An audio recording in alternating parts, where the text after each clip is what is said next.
Hello, hey guys, how's it going? And welcome once again to the movie discussion Pocket Dimension, where time does not exist and the only thing that matters is film. All right, this week Jay and I'm Cole, are going to continue on with our new Hollywood series. And I think at this point now, the film we're doing comes out in 1976. We're doing Network, and 1976. I think this is where I would say kind of like sort of the absolute height of New Hollywood. This is where it's zenith, whatever you want to call it. Consider the last couple years, like in between, since the last film we did Panic in Neo Park in 1971. In like the 5 years since, all sorts of stuff has happened. All sorts of names and directors and actors and styles have emerged. Really notably, we've got the two Godfather movies, which turned the world upside down for being, absolute masterpieces and all the stuff they introduced. We have one of those actors in here tonight. We got Robert Duvall. And years after part two. Right. And also the year before, 75, was Spielberg's big coming out party. He produced, he directed the first ever true blockbuster in Jaws. At this time, you've got George Lucas shooting Star Wars, which is, going to become a huge phenomenon on its own in a little while. So, yeah, right in the middle of the 70s, right basically in the middle of the New Hollywood era. Before we go into decline around the start of the 80s or the end of the decade and stuff. And Network, we were discussing how it's a really well-received film and that it had a lot of acclaim. It won some Academy Awards. It's part of AFI's Top 100, and yet it doesn't get a lot of buzz these days. And you talked about, we're not really sure why, if maybe it was overshadowed. As we said, 1976, the year we were talking about it, that was the year that Rocky was released, and it won Best Picture. Yeah. And, I don't think either of us care too much about those awards or quibble over them too much. I'm not going to say, oh, it's a travesty. I mean, I'm glad that Rocky did what it did, glad that it helped Sylvester Stallone get his career going and stuff, and I'm sure it all worked out. But this is a really good movie, and it's a really smart movie. It's a satire. It's a really biting satire. It's absolutely vicious at times. Not that it's exactly unwarranted. So you've got, it was written by Paddy Chayefsky, who had always been a fairly well-respected screenwriter in Hollywood around the time, but this is more or less his masterpiece and remains, I think, in all these in the decades since. A lot of people think, it's one of the best written, really tight, really smartly done screenplays. I know somebody like Aaron Sorkin nowadays, he really admires it, and you can certainly see how he maybe takes a little from it in some of the stuff he does. People that are familiar with his work. And so, yeah, what we got here, and this is directed by Sidney Lumet, who he's interesting because he was directing before the New Hollywood era, too. He was already known. He'd done, of course, what a lot of people consider one of the greater films, 12 Angry Men. That was 1957, well before any of this began. But he still probably is a prominent director of the movement, too. He sort of changed with the times, and and Network is one of those. Yeah, he did Dog Day Afternoon just 1 year before. Right. Also, it has Al Pacino, who we talked about. I mean, really highly acclaimed. You hear that talked about a lot more than this film. Yeah, I think so. Yeah, referenced a lot more.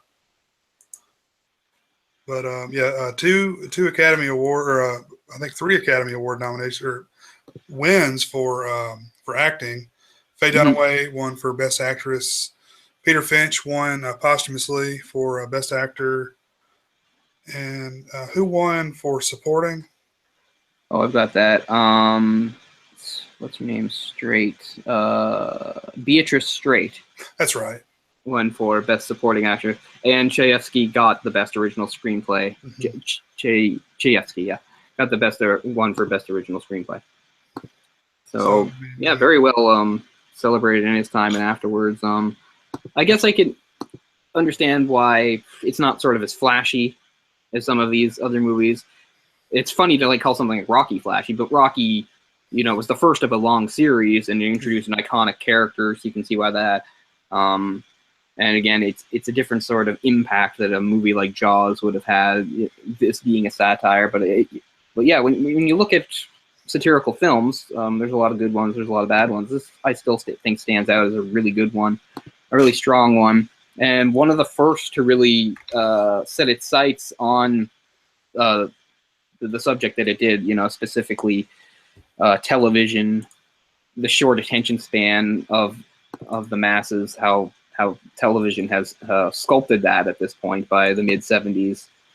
Also, how you've got the media in general, and how sometimes it will do pandering rather than do what it's supposed to do, quality broadcasting or important journalism. How they'll sometimes stoop to a lower level, and it also touches on the fact that you've got these things are all run by giant corporations and conglomerates, and it's more about them and their controlling interests and things. And we'll get into it a little later as we go on, but like how stuff like we think of like countries and nationalities and political ideologies, which are still very relevant today, and they always will be. But at the same time, as relevant as all that is, religion and stuff, this is really the emergence of the other stuff almost starting to overshadow it. How, well, yeah, all that's important, but what it comes down to really is the interests of these multinational companies that cross borders, involve people from different countries and stuff, and it's all about what their interests are in their pursuit of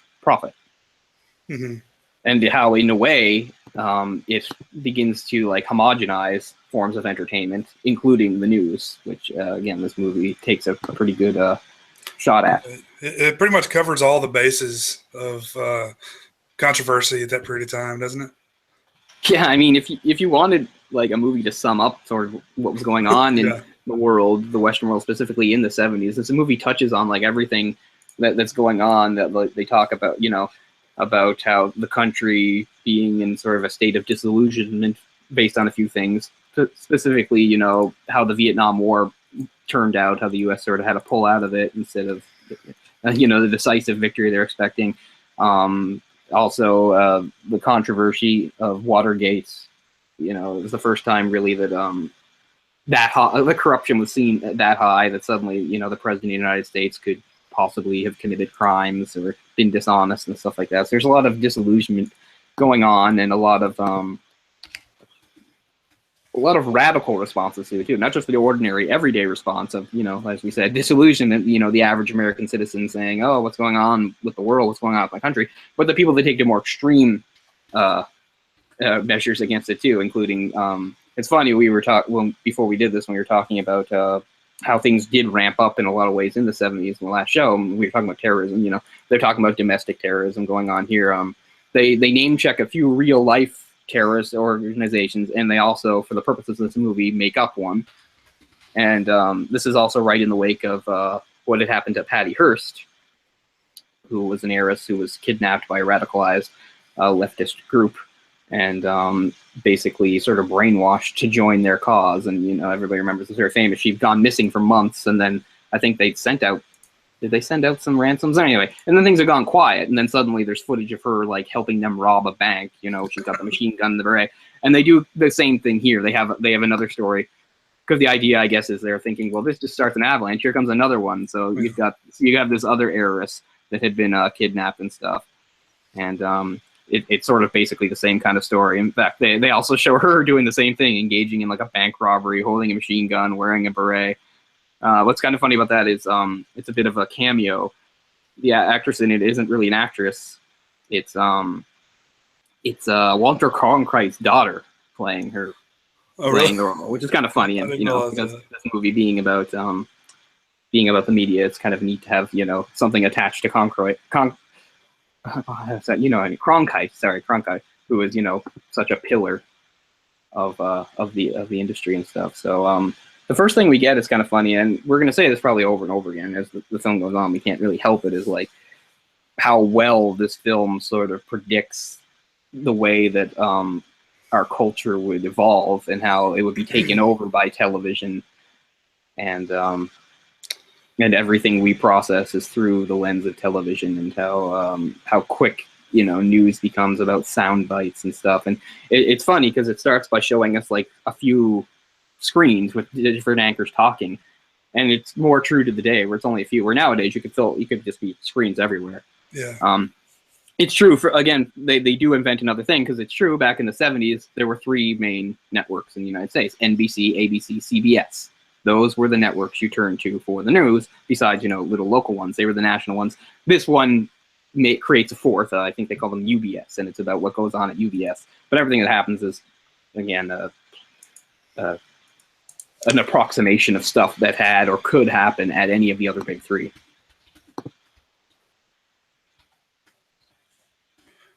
Yeah, it starts out with like the narration over. It tells you what you're about to hear in like a what would you call it, like a documentary style almost. Like this is a story of what's his name, Howard Beale. Finch's character, yeah, Howard Beale. And it goes throughout that. I really like how it does that throughout the film. It stops and gives you some narration on top of the film itself. It does really work well as a cautionary tale, Yeah. even though it's obviously satire and it goes over the top in several ways, including the ending, of course. But you could watch the movie then, and you can watch the movie now, and you think, it's really not that far off. I know that they're doing some dramatic, over-the-top stuff, but how far is it from reality, really? Especially nowadays, I think it would have just sort of terrified people at the time, 1976, to look and see some of the things that go on in the world. Again, this movie predates things like Jerry Springer. It predates, of course, reality television. It predates 20 years. The World Wrestling Federation. Stuff like that. It predates it all, and yet it's a good sort of foreshadowing for that. Yeah, it's very on the nose. I mean, I think it applies now, even more so than it did then, because it's so meta. I believe the term would be that people would use these days. Yeah, very much so. So so what it opens with is we have a long sort of established, I presume, respected anchor at this fourth network, the UBS, and he's upset because the low ratings that they've been having lately, he's going to be a casualty of that, and they're going to let him go. And he meets with his friend, who I think is actually the president of the network. Yeah. And who just says, my hands are tied, I can't do anything about it. And they sort of, that would be Max Schumacher, and they sort of lament the fact that the news has changed and things have changed, and there's no room for them anymore, and nothing can be done. And then I think on a sort of a spur of the moment thing, when he's doing his so he still has like 2 weeks left, he's going to play out the string, and he does a broadcast, and then something sort of snaps inside of him, and then he just sort of announces, tune in next week where I'm just going to shoot myself on air, because I think that's a better way to end things. And what's great is when it's first shown, almost nobody in the booth that's monitoring this has noticed or paid any attention. Yeah. Like, there's one woman that was actually listening to what he said, because everybody else is just sort of sitting there and monitoring whatever they're supposed to be doing and stuff. She sort of repeats it for them. He said, what? What'd he say? And it's like, he said he's going to kill himself and stuff. And they're like, no way. Yeah, it wasn't until he said bullshit like a whole lot of times that they actually caught on. Yeah. So this is bullshit. That's bullshit. Which I would imagine is not language you can use on the air. Right. I mean, the FCC was already around back then, and then they do discuss it a few times and stuff. And something I noticed this time is he and Max, his friend Max, went out drinking. Yeah. After he knew he was going to get canned, and Howard says early on that his wife, I believe, passed away or something, and his life just really is in the shitter. His job is really all he has, and I think he says that while he's on air. And he tells his friend he's going to kill himself. He says, you're not going to do that. He says, oh no, I'm going to shoot myself, on the 7 o'clock news. Yeah. He says, well, you get great ratings if you did, and I think that's probably what put the bug in his ear. Yeah. That, he would bring that out, but yeah. So the bullshit thing is actually a separate rant, because the first time he just says that he's going to kill himself and stuff, and their plan is to fire him and get him out of there. And his friend intercedes and says, he was just at a low point emotionally. He was upset. Let him go off the air with dignity. He intercedes and says, let him go off, say a few words and apologize and go off. And instead of apologizing, that's when he goes into his rant about it being bullshit. And that's where Schumacher no longer sort of has his back anymore, because he doesn't want this sort of thing corrupting their the station and stuff like that, and bringing down their reputation. And he's actually upset when the higher ups decide they will keep him on, because they're impressed by the boost in ratings that it's given them. At this point, Schumacher's not happy with it at all because he thinks, this is lowering ourselves, et cetera, et cetera. Right. And, well, he kind of stuck his neck out for him, and now it's making him look bad. Yeah, exactly. So, the movie's a good. I don't know how accurate it is, but it's a good depiction of the inner workings of the station and not the station, the network, and how decisions are made and stuff like that. And it's interesting because I used to remember some of the stuff a little wrong, like Faye Dunaway's character.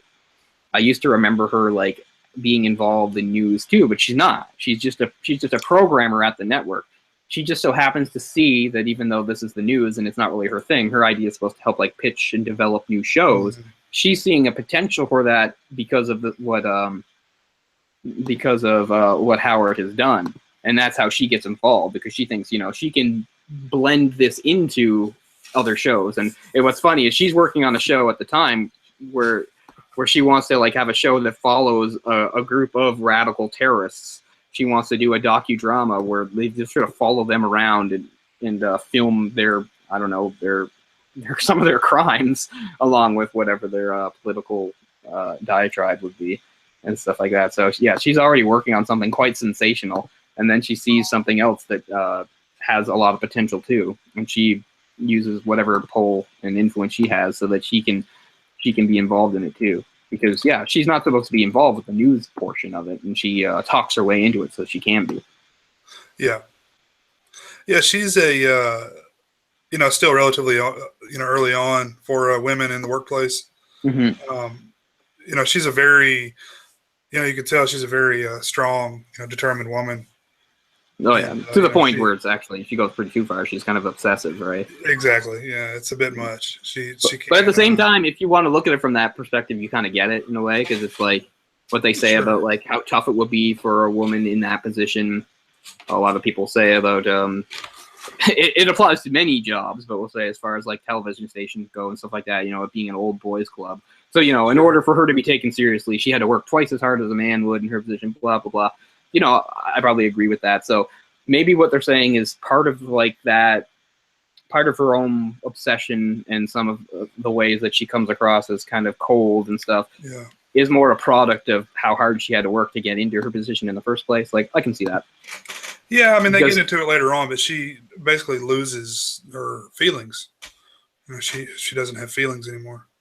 No, she just becomes sort of numb to that. And, it's really played up at one point where, she's really excited and about to have sex, but the only thing she can do is keep talking about the potential for these shows and the ratings, and that's what gets her going. That's what gets her off. That's the only way that she can prepare herself. Because before that, she even says like in the dinner date, how she says like various men had complained to her about not being a good sexual partner, because she said her attitude towards sex was still kind of like just like it was another job to like get it over with. So it's kind of funny.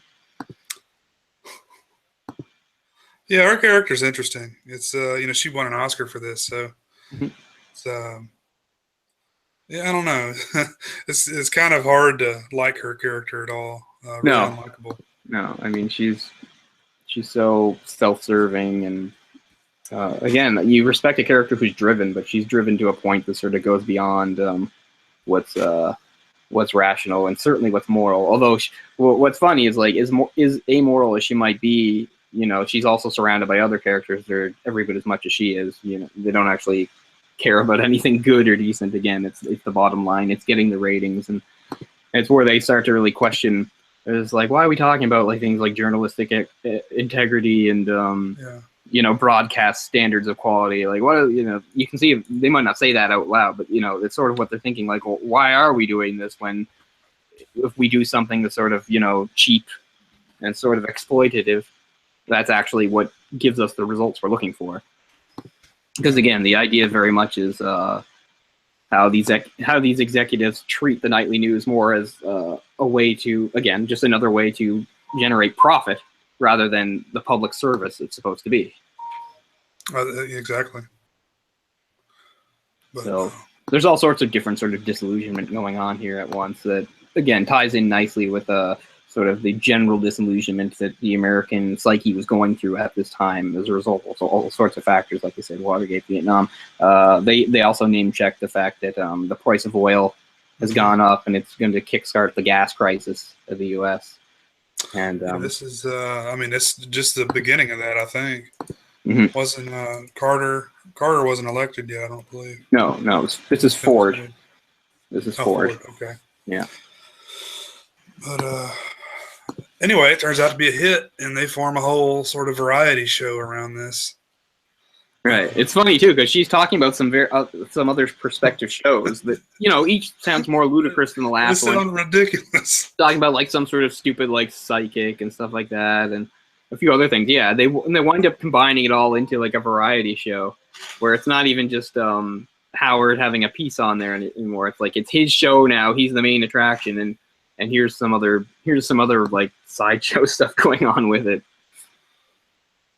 Yeah, I don't remember what they call it. Sue the Soothsayer, I think. Yeah, they call it the Howard Beale Show, the Mad Prophet of the Airwaves is what they call him and stuff. And it is an immediate success as he goes around, preaching his angry messages and stuff. But anyway, as we said, before we got to that point, one of his just before we got the show, it was the often quoted, "I'm mad as hell. I'm not going to take this anymore."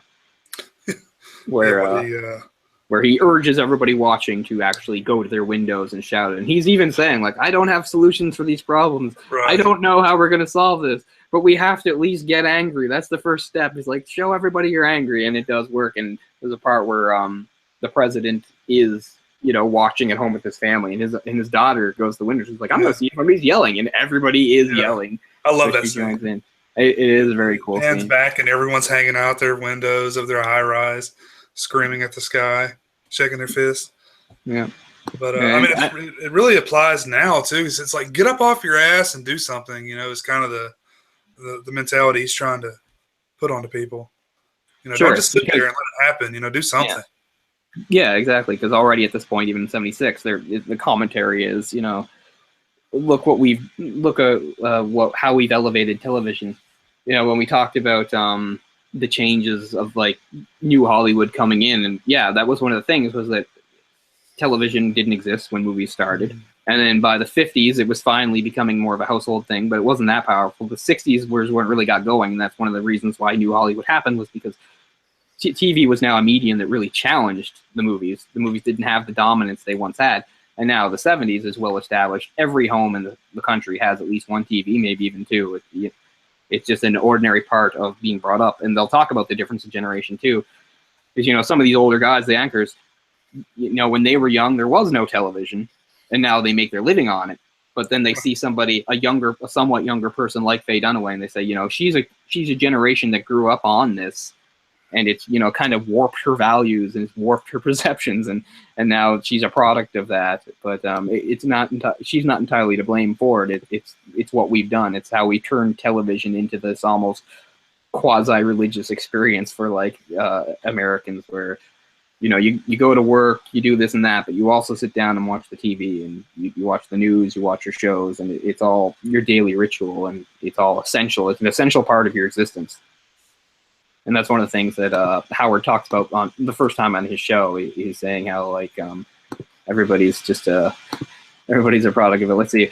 And then he's freaking out here. I've got the quote. Because less than 3% of you people read books. Because less than 15% of you read newspapers. Because the only truth you know is what you get over this tube. Right now, there's an entire generation that never do anything that didn't come out of this tube. This tube is the gospel, the ultimate revelation. I'm just thinking, wow, imagine nowadays, like that goes like double plus internet. Right. Exactly. Because we've got, I don't know how accurate his 3% is there, or where his percentages come from, but that it's pretty bad nowadays. If it was 3 then, gosh, what is it now? Less than 1? I don't know. I don't know where he's getting statistics, but it helps. It helps the power of that speech. Again, it's so relevant now. Exactly what he was saying. But a lot of people think Howard's crazy, and he may have been, but he was saying a lot of really powerful stuff that probably needed to be said by someone. What's funny is after the first one where he does the "this is all bullshit" thing, and he's sort of begging not to be fired and stuff. The guy says something like about him acting crazy, and he's just like, I haven't lost my mind. And he starts out speaking very rationally, but as he keeps going, it gets worse and worse until he makes himself faint. And you're like, yeah, there definitely is something wrong with you. Yeah, he faints. Well, and then he has a premonition where he sees God, and he's seen the face of God, who tells him that he needs to do it because he has so many millions of viewers and he's on television. Mm-hmm. He has to go. He has to go out there and spread his truth or whatever it is. Now he's on a quest. The mad prophet of the airways. So yeah, running along that plot is we've got the storyline following Faye Dunaway's character Diana Christensen, who also gets into a relationship with who is it? Max. Yeah, with Max, and she'll even comment on how it's kind of a cliche because he's like a much older man, and how she's sort of even when she was younger she had these tendencies of something like he came to speak at her college or something. She had some sort of schoolgirl crush on him, and it never really went away, and all that stuff. And of course he's married, but was that at all uncomfortable to you? Did that it made me feel uncomfortable, the age difference. Oh yeah, for sure. Like, I mean, it's funny how like hypocritical some people can be about like age differences, but as if there's like some sort of like cutoff for it. Like it's like somebody's like 17 dating somebody who's 22, and they're like, oh, that's not right. But then it's like, okay, she's 29 and he's 70, and that's cool. I mean, it's pretty common, I think. And it is pretty common, and I don't think I'm not going to say anything come down on anybody as far as morals go, but it does seem a little odd to someone like me, I'd say, and it does. I find the scenes a little bit uncomfortable, but part of it is also, I think, being male. It doesn't usually work the other way. Like, I think it is frowned upon the other way. Yeah, and it's not very often. I don't think there's too many men that can relate. That can be like, yeah, if I was like in my 30s, but there was some older female and she was powerful and like we men and women usually find different things attractive. Like like women will often find things like power or experience or whatever attractive, and I certainly don't find that attractive in women. I'm just like, oh, she's experienced. Well, that's really sexy. There's exceptions to every rule. Everybody's different, but yeah, that's how one of the successful things. She is. Yeah, look how successful she is. I find that really attractive. And yeah, and it's funny because she refers to him as middle aged several times. I'm thinking this guy's, on the other side of middle age.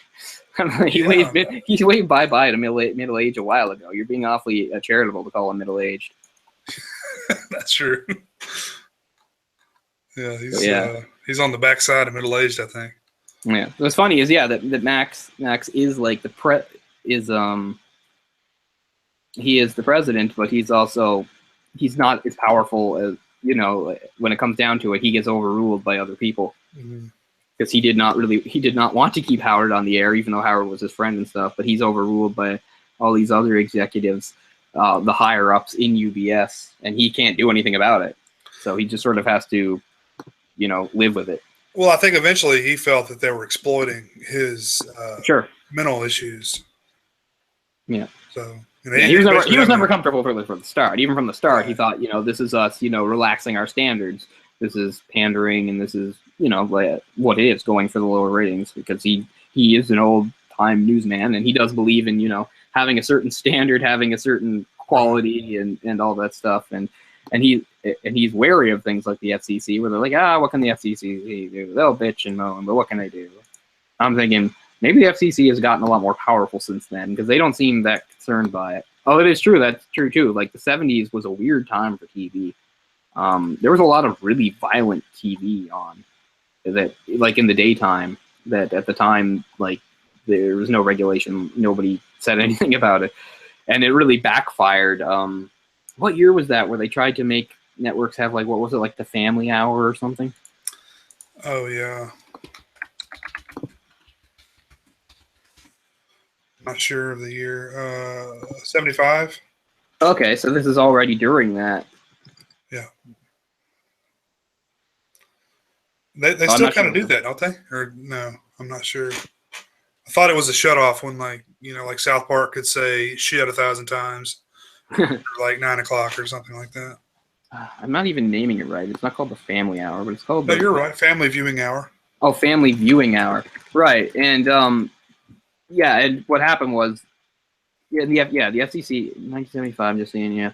The US had responsibility to air family friendly programming during the first hour of the primetime lineup, 8 to 9 Eastern time, but by 1977 they got rid of it because they said it was unconstitutional, because you can't just force networks to what their content's going to be in the programming. But what's funny is, even though it officially ended in 1977, a lot of networks just stuck to it anyway. Yeah. So for several years they just kept it going.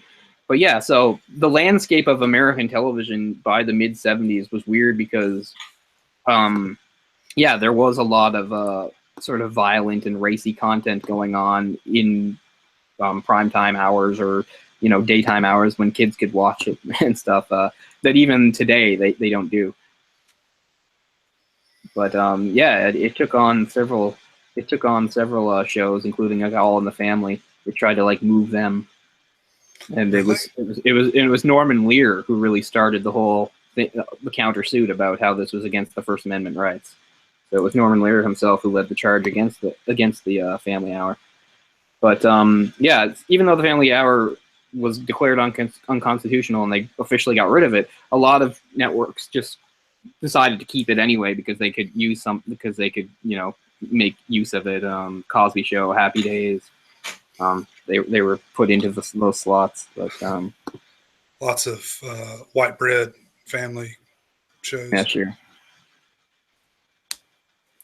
Yeah, it was a very strong backlash to it, but yeah, TV was in a really weird spot by the mid 70s as far as content goes, and when certain stuff could be aired. Again, this is pre HBO and stuff like that, right? So, and when there was still not a lot of networks, and as we said, the major news networks, there were 3: ABC, NBC, CBS.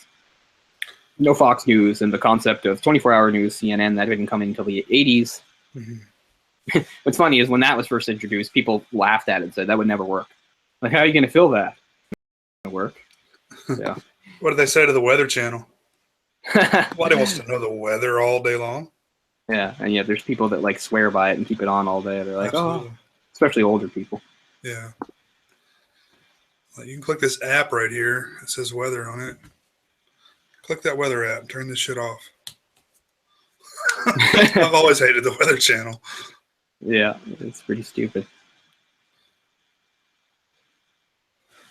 So, I'm trying to pick up where we're at. Oh, yeah, so Robert Duvall's in here. And what's funny is his role is, mostly him, shouting at people and bellowing.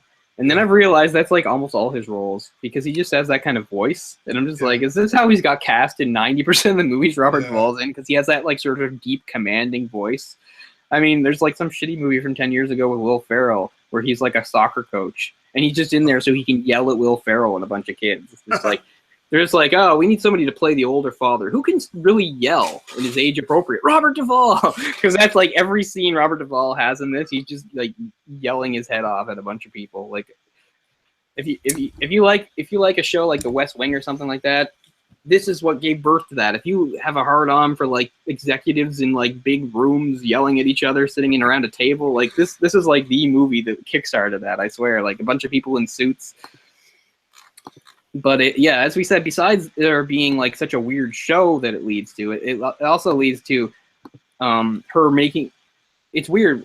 There's this African American woman, this black woman who's a representative of the American Communist Party, and Faye Dunaway's character Diane uses her as some sort of liaison to talk to this terrorist group. Yeah, that whole confused me. That whole part confused me. Yeah, it's weird because at first she's just saying, I need you to get in touch with them. And she just says all this stuff. She's like, well, these guys don't represent me. They're ultra-left and they're super violent and, no one's going to listen to them and stuff like that. And Faye Dunaway just sort of talks right over her and she's like, okay, I'll get in touch with them. And the next thing you know, she's just, knocking on the guy's door. She does know all of them, which I think is just some sort of, little anti-communist jibe. It's just oh, yeah, they say they're on the level. But look, she's in bed with these terrorists. They're all the same. They're all leftist commies, And I think... But what's funny is like later on, while that new show they have going is running, they're having a meeting, you know, with a bunch of executives talking about what this new show's on the terrace about. It's going to be the Mao Zedong Hour.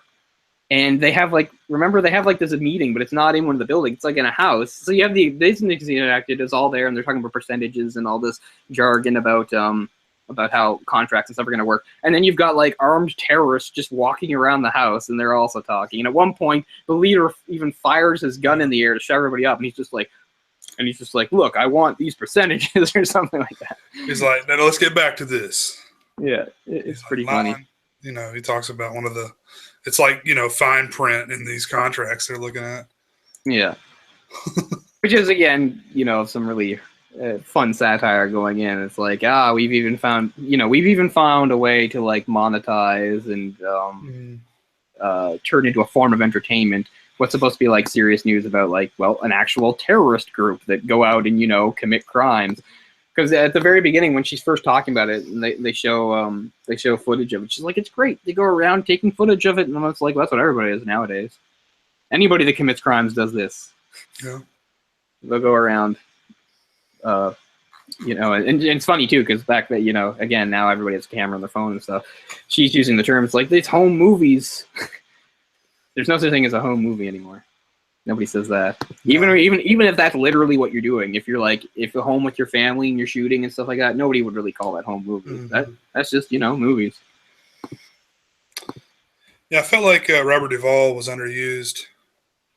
Yeah, he's only there to yell. I swear. He's fourth build. He's Frank Hackett. Fourth build, but I mean, you probably count on one hand the number of scenes he's in for, you know, limited. He just kind of sits there a lot of the time. And, you know, he relays the message from the higher ups, you know, a lot of the time. Mm-hmm. Right. So he's Hackett, and that's who Diane convinces to move the slot of the evening news to put it part of the entertainment division. So that's how she becomes involved, so that she can be part of developing that. And he just basically bullies everybody into doing it. Well, that's how they get around. And then they fire Schumacher. They all get together and just like, he was opposed to this, so we're going to fire him. So they fire him. And yet, even though she was an active part of him being fired, she was like they continue their relationship. Yeah. And he's saying like how he loves her and stuff, even though he goes later on this rant about how like there's nothing in her to love. So it's a little weird. It's great though. I think it's really great writing. Again, I think this movie has some outstanding dialogue. Yeah, and he does a great rant to her and stuff. He says all sorts of stuff. There's part of it here on IMDb, on Wikipedia, where it says like, "You are television incarnate, Diana, indifferent to suffering, insensitive to joy. All of life is reduced to the common rubble of banality." And that's only part of a much longer speech where he's just tearing her down, and you know, and he's not just speaking to her; he's speaking sort of to her generation, and he's speaking to people that view television this way and how to use television in this way to just basically be exploitive and profit driven, and to hell with having any sort of standards, or the hell with, you know, following any sort of moral guidelines or anything like that. Just, you know, get out, you know, shovel out this product so people can consume it, so we can make money and do more. Sounds familiar, doesn't it? Mm-hmm. I think one of the greatest parts of the movie is when Beale himself gets called into the office of the guy that's the head of CCA, which is the conglomerate that owns the network. And so we've got Howard, who throughout the movie has been really, you know, his talent is how well he can go on like big rants and stuff and inspire stuff. So he meets the head of the guy, and he gives him his own rant, and it's really impressive. That was my favorite part of the movie. Is that Ned Beatty giving that? Yes, and it's great. Loved it. It's really good. Like, we can't really do it justice. You know, people go watch it because it's so great. Because again, we followed Howard. He has this like sort of gift for inspiring people with how passionate he can be. Even when he's saying stuff that doesn't really have much substance, he can still really get a response from people. He's really gifted. And now he's in this room with the guy who's the very top, and he gives him his own sort of rant, and it's really effective and really powerful. And he's telling him how, you know, UBS is going to be bought out by this other group from Saudi Arabia, and basically that's that. And as the points I was saying earlier on, this is him spelling it out for us. Like, he's, you know, you want to talk about like American values or this or that, and he's just like, none of that matters. We're living in a world now, the flags and nationalities and these ideologies, none of that matters. What matters here is what these big companies, these conglomerates are doing, because that's who rules the world. And again, so true today. So true. I mean, there are companies out there. Microsoft is more powerful than like about 15 countries you could name. Apple, these are what matter more so basically in the country. The UN can have all their meetings and stuff like that, and yet at the same time you're wondering how effective are they really being when so much of it isn't even controlled by like national interests. It's more corporate interests, and these cross the lines. You can have corporations that include various countries. They're all over the globe. The bigger you're a big company, you've got offices and factories in this country, that country, and everything. Anyway, again, we can't do it proper justice, but yeah, he just gives this really great speech to him and in the boardroom, and it's really cool because I don't think you're really expecting it. Because you're just thinking, he's almost sort of met his match, and what's sad about it is his match is sort of the big bad, the evil. He's saying, this is the world. What you're saying, I think it's amusing and it's great that you're giving me ratings, but none of it matters, and blah, blah, blah. Again, corporations, profits, money, greed, all that stuff. A lot of Monty Burns moments in there. Excellent. Yeah, absolutely. And I mean, he tries to fight against it. So when he goes on there, he this time he does a tirade. He's telling everybody, send right to the White House and tell everybody to stop this deal.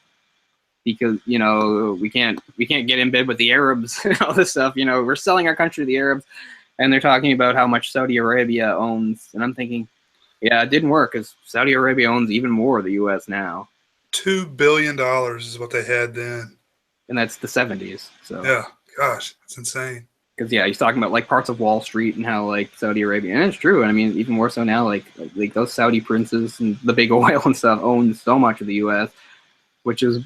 Not to go into conspiratorial or anything like that, but I mean, it's been said, in the wake of like 9/11, when there were basically some leads that could have led into Saudi Arabia, like the American government sort of deliberately didn't follow them up because they didn't want to upset some of these Saudi guys, and that's one of the reasons why they agreed to what was it? Osama bin Laden had some relatives in the country, and they agreed to fly them out of the country on private jets.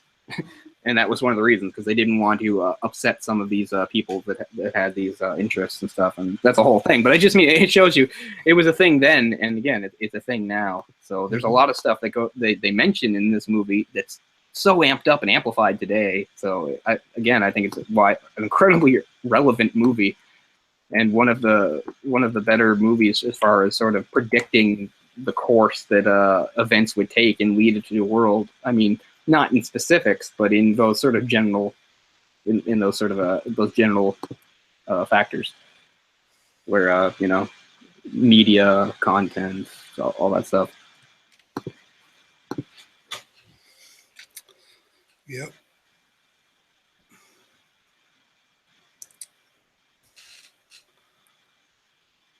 But I guess we can go ahead and get to the end here. Okay, yeah. So, if anybody thought they were gonna like take a foot off the gas as far as sort of like the sensationalist, again, because we say it's a satire that's a little over the top, but it's pretty close. We're just like, okay, that wouldn't really happen, but it's like, how close could it happen? And actually, the movie itself was inspired by a real life newswoman. She did kill herself on air.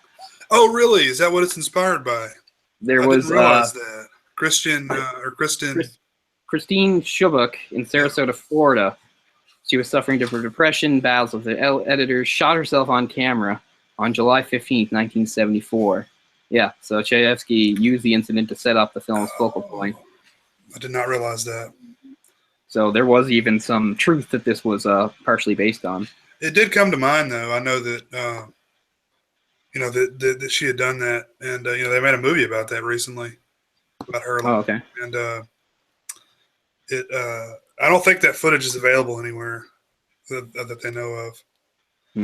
Yeah, she came out on the news and shot herself. It's really disturbing. Yeah.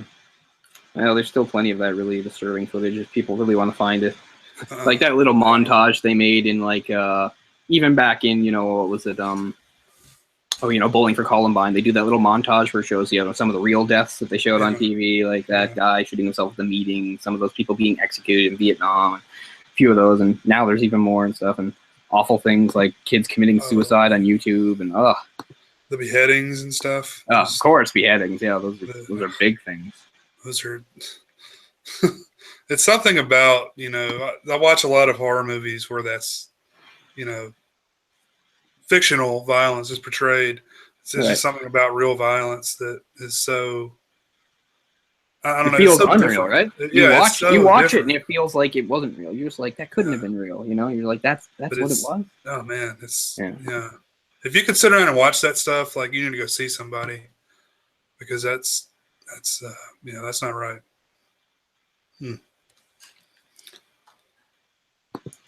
Those beheading videos, man. But yeah, this movie it pushes toward the conclusion that basically lives up to everything that came before. We don't get the on-screen suicide of Howard, instead we get the on-screen assassination of him, and it was completely set up by the people to put him there in the first place, because they couldn't think of what else to do with him. Because basically, after his sort of failed rant, where he tried to again inspire people to block this deal, it was Jen. Oh, I'm sorry. He did that first. I'm sorry. So I got the little order I got a little out of order. It was after he'd done that. That's why he got called in to the CCA president, and that would be Jensen. So then he tells him all this, and he tries to tell him to change your message a little bit if you wanna keep this going, and he wants him to sort of change his message a little bit. But now people just sort of find it a little more depressing instead of inspiring, and the ratings start to go. So now they're thinking, now we're stuck. Now our ratings are going down. What way can we save this? And they think, hey, here's a good way to kill two birds with one stone. He's not going to shoot himself on air, but we can have him killed on air, and we'll have him killed by the very terrorist group that we're going to have a new show on in the fall. And that's what happens. Just the conversation, man. It's like it's crazy. 10 people in that room. Yeah, 10 not mafia people or anything like that, but actual, supposedly legitimate movers and shakers in the broadcast world.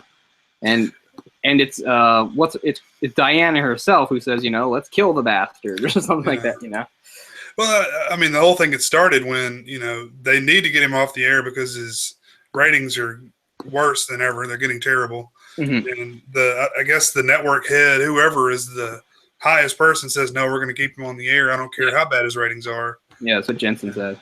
Oh, Jensen, okay. And then they're like, okay, well, what are we going to do? Well, I guess we're just going to have to kill him. That's the only logical solution, is basically how they seem to see it. The only man to ever be killed for low ratings. Yeah, and at this point, I mean, I don't know if it really mattered, but at this point, Diane's relationship has ended. She has been dumped by Max, and it doesn't seem to have had much of an emotional effect on her. He's kind of right about her sort of being kind of like deadened to things and not really, feeling things. Like it doesn't seem to me like it would make any difference. Like even if he hadn't dumped her, she probably still would have been all for having Howard murdered. I don't. Her character doesn't really ever change at any point. It just sort of gets worse as it goes. Yeah.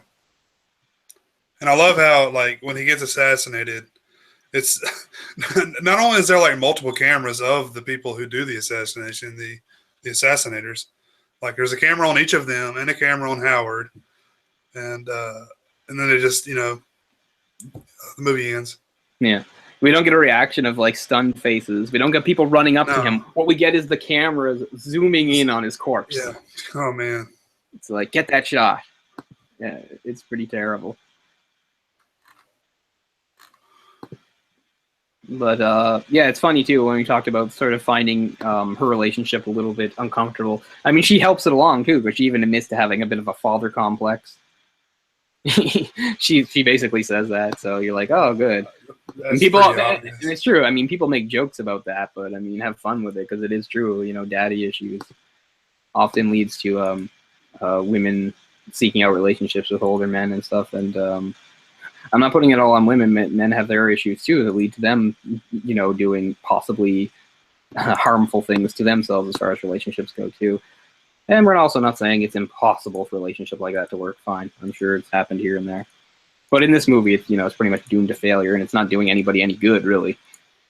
He has a wife that he seemed to be more or less happy with, and now he's ruined things between him and her. And yeah, the lady who played his wife is who won the supporting role. For like one scene, as far as I know. Essentially, yeah. I mean, I was kind of surprised. Beatrice Straight. Yes. That was a great scene, though. I really loved it. It is a good scene. The movie's full of maybe 10 really memorable scenes. You can't say that about a lot of movies. Even some good movies have some forgettable scenes. This movie's just loaded with really, really intense, memorable, really cool scenes. And they all serve a purpose. They all move the plot forward. And yeah. Just a really sad scene. A lot of quotable stuff. Yeah. Well, she was like, "Do you love her?" I said, "Well, I'm not sure how I feel." And he said, "I am obsessed with her," or something like that. Yeah. And she said, "Go ahead and say it." I says, "Okay, I'm in love with her." I said, "Get out. Get out of here. I don't care where you go. Don't come back."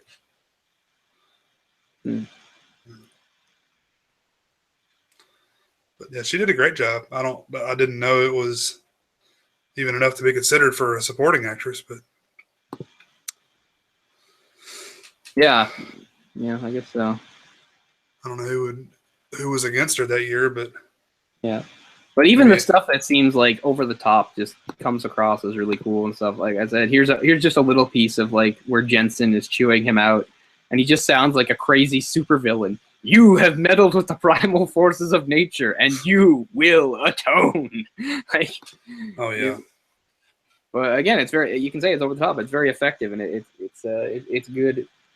It's good satire. Because, yeah, here's a real supervillain, not like what's in like comic books and cartoons and stuff like that. Here's like what a real supervillain more is. He's the man in the suit. He's at the top, and he doesn't care about you or your family or whatever struggles you're going through. He cares about how he can make the company grow and make money, blah blah blah, and petty ideologies, things like nationalities or religion. They all fall by the wayside in the pursuit of the ultimate goal, profit. Yeah. The almighty dollar. But, I mean, at least Jensen wanted to keep him on. So, yeah.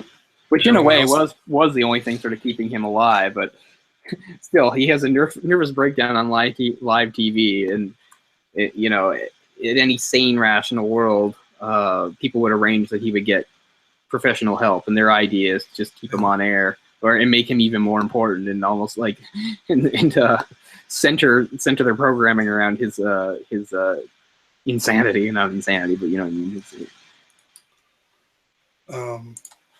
Yeah. Have you ever seen anything like that live? Like someone like lose their mind on live TV like that? No, I've just seen people sort of get rude with each other is the closest thing I've seen, where sometimes, they're supposed to be being professional, but they really can't stand each other, something that somebody said, and they'll sort of break protocol and maybe say something sort of rude or mean. But I've never really seen somebody just all, by himself giving sort of a monologue and cracking quite like that. Usually usually when you hear about those sorts of things, it's two people interacting or more people interacting, and somebody just sort of gets so mad that they'll go after the other person, even in, a way that's not appropriate for television. Is the closest I can think of, probably.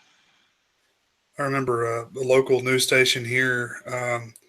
It was one of the Sacha Baron Cohen movies. I don't know if it was Borat or Bruno, but he managed to get into the studio, and they were doing an interview, and he just went bonkers and did his whole whatever he was going for. I forget exactly what it was, but all right, we got to get this guy out of here. And they were live.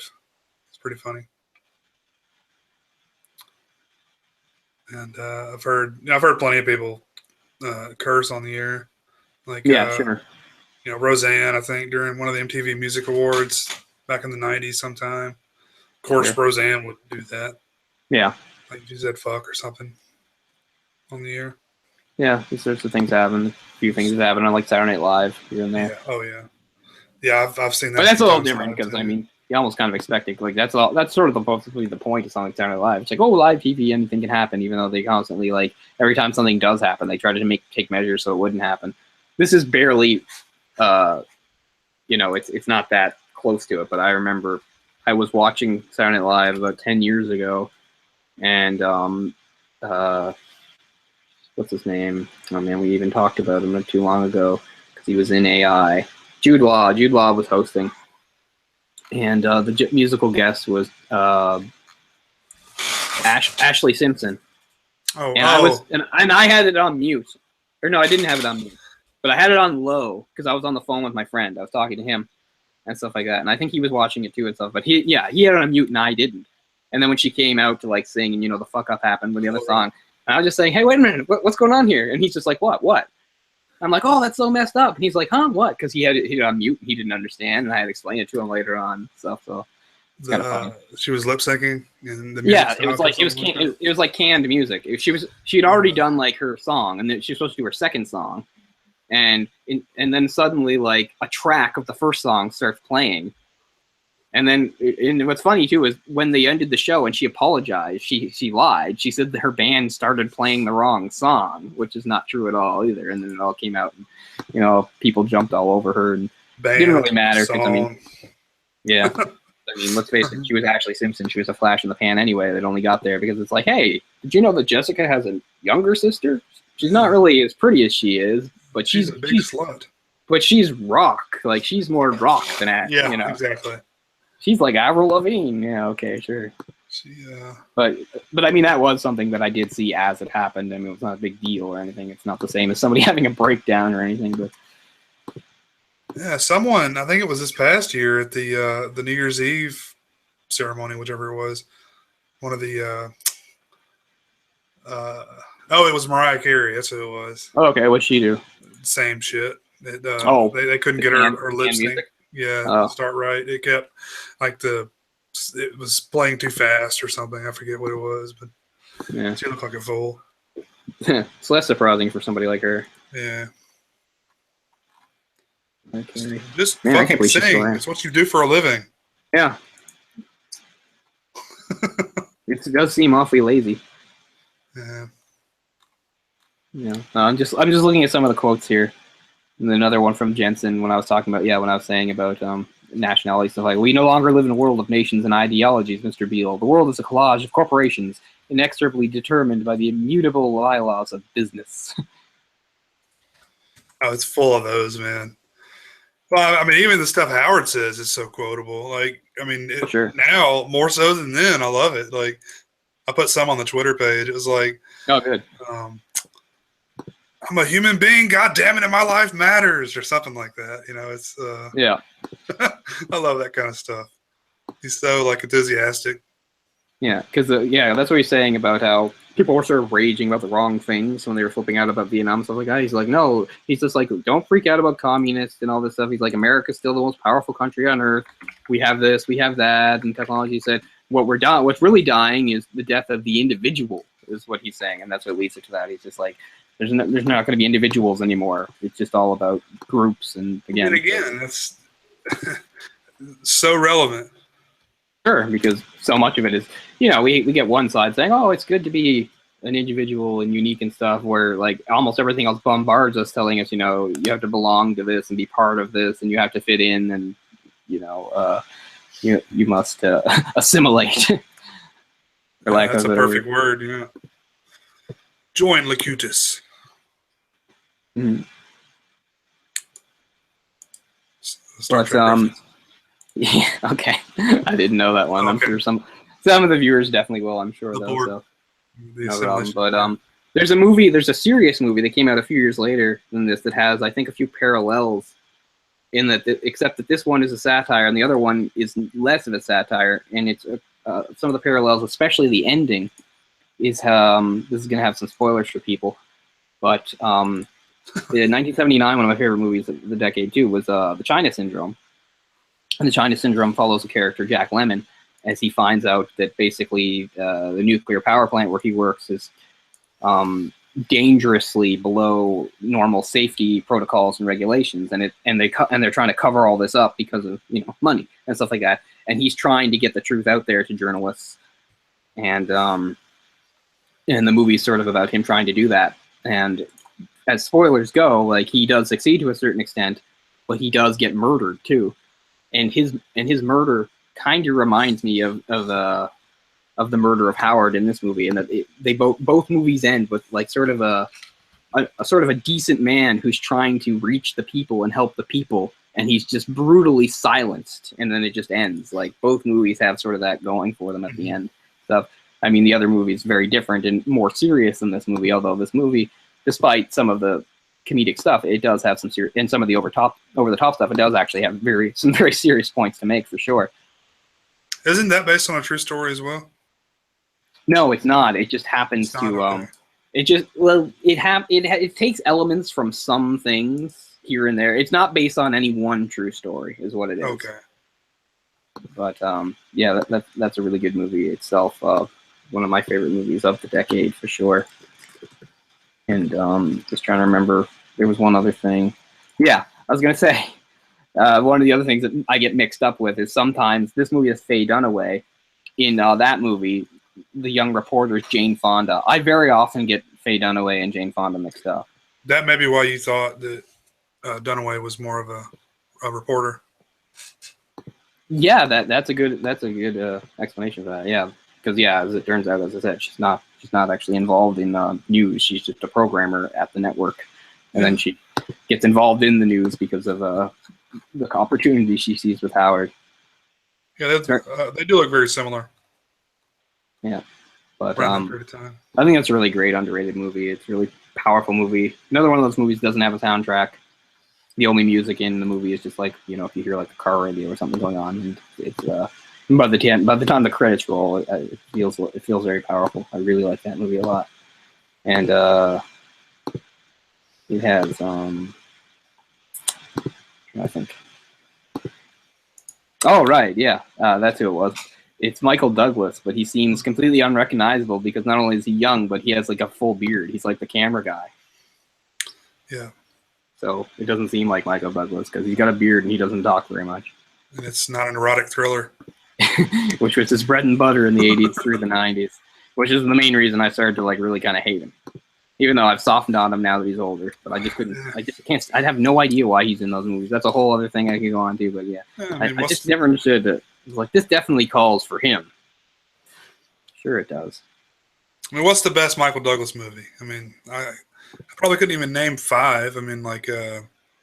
that's a good question. Primal Fear, was he in that one? No. Oh, okay, well... That type of movie he was in. Yeah, but he's not in that.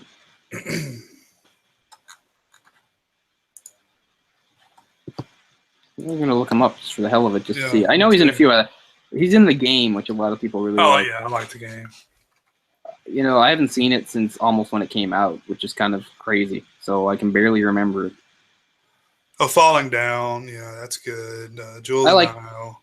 Yeah, Romancing the Stone, Jewel of the Nile. They're kind of fun. I mean, they're not great or anything. War of Roses. But yeah, a lot of the movies he's known for are just what make me hate him. Like, I hate Wall Street. I hate Fatal Attraction. More than anything, I hate what is it? Basic Instinct. I hate Disclosure, which is basically the same thing. That's like Michael Crichton's worst book. It's so terrible. But I've never liked that type of movie, though. I mean, it's not for me. Like Disclosure? Yeah, that's true.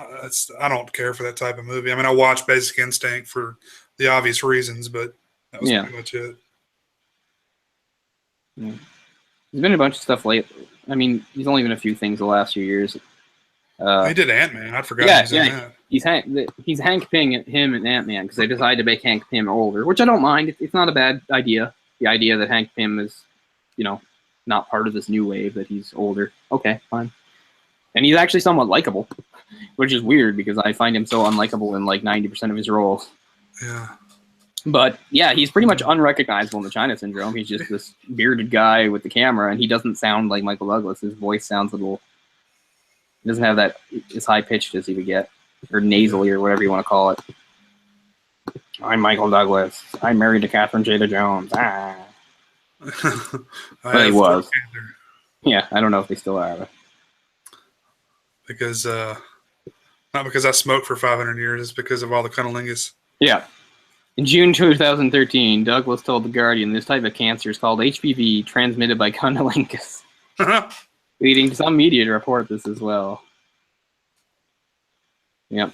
He's just like, why did I get this? Because I'm so generous and pleasing the ladies. We salute you, Michael Douglas, but not really. But, I did like Falling Down, I will say that. Yeah, that movie surprised me when I saw it. It was better than I was expecting to be. It's another one I haven't seen in a really long time, so it'd be cool to see it. It's easy to forget that Peter Finch isn't American, that he's he's Australian. I did not realize that. But I'm trying to remember what he was sort of known, and it was sort of a kind of a different role for him too. He'd been in some period pieces like Far From the Madding Crowd back in the 60s. Network is the last thing he did.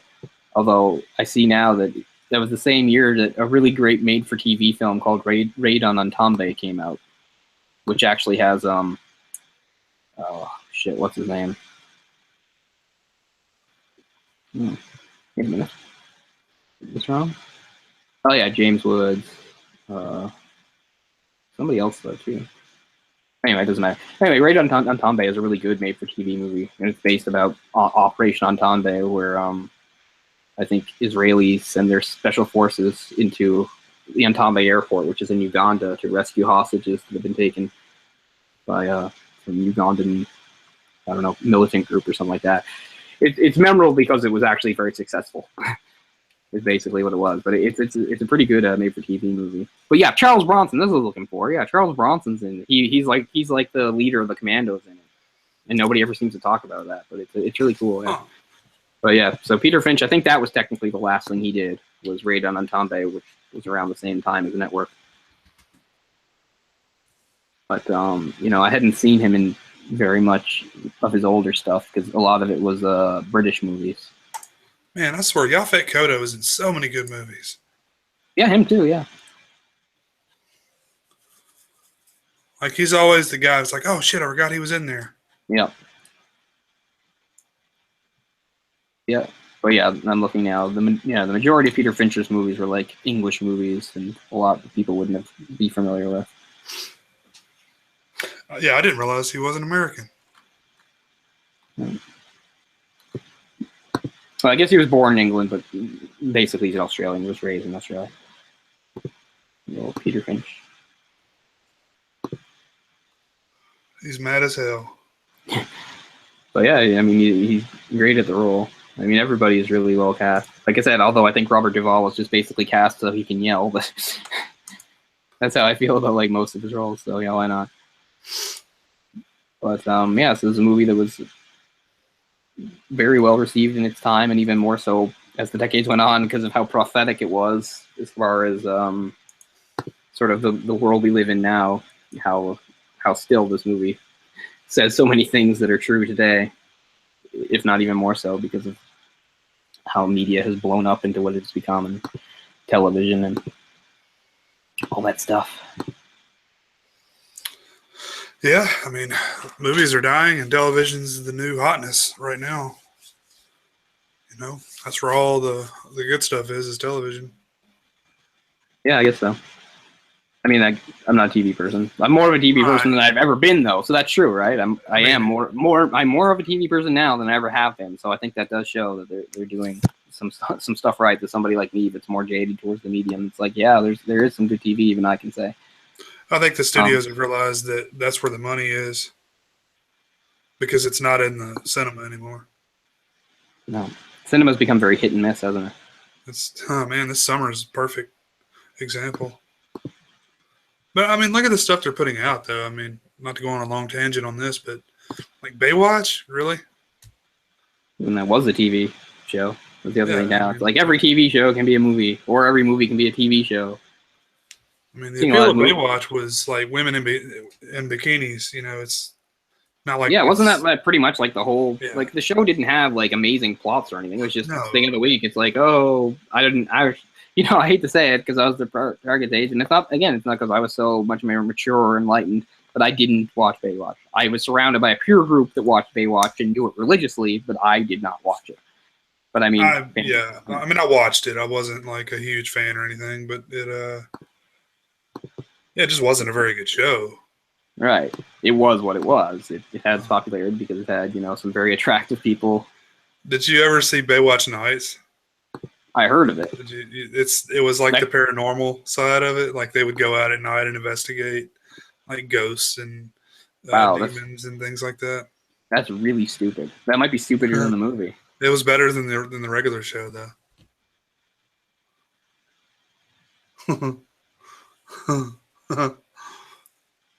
But I mean, like, teenage boys don't need to watch television to see that anymore. They can exactly see it on their iPad. There's a much more direct path to that sort of stuff now. Because that's true, too. I mean, it's not like we're so old, but it is true that when we were younger, it was like you had to make a certain amount of effort for these things. Sure. And it was, again, you take what you can get.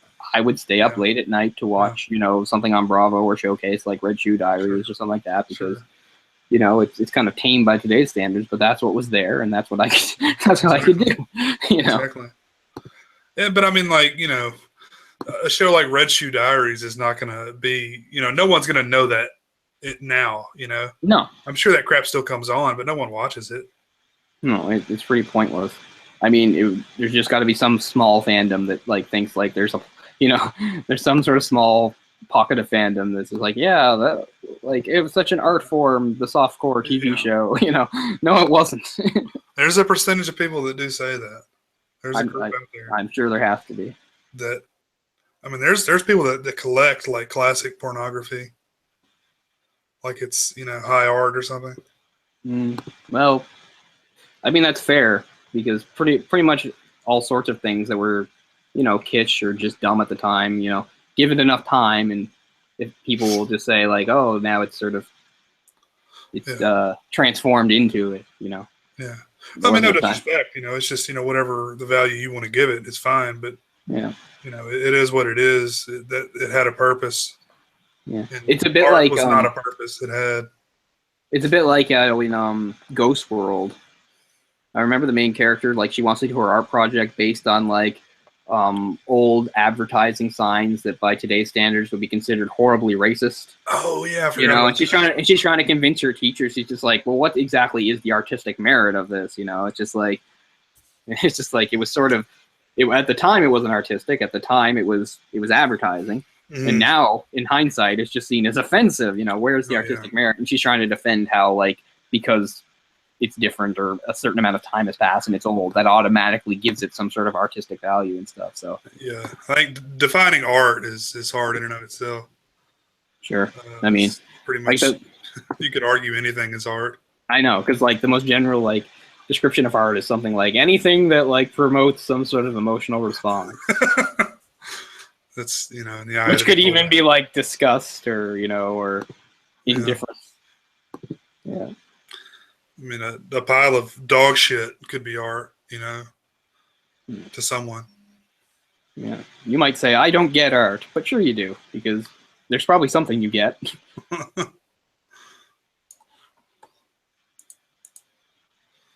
Yeah. But I think this movie, as AFI has pointed out, is significant artistically, and again, has aged very well. Not just because it's a great snapshot of the 70s, but also because of all the stuff that's it was relevant then, and so much of it seems even more relevant today. I think it's a good example, sort of as satire done right. If you haven't seen the movie, some of the stuff we're saying sounds over the top, and it is, but in the context of the movie, I would say it really works. It comes across as really cool. Again, when you're seeing some of this stuff and you're like, well, that wouldn't happen. There's still a part of you that thinks, but it's not far off. It's like, how many steps away is it from it happening? How many times in boardroom meetings of executives of television have they talked about maybe something that horrible? It's just like, what can we do to up the ratings? Like, if only more people would die or something like that. Because that's the other thing. Because it's funny, I was saying about like the woes of the 70s, some of the bad stuff that's going on, some of the, stuff that's really affecting.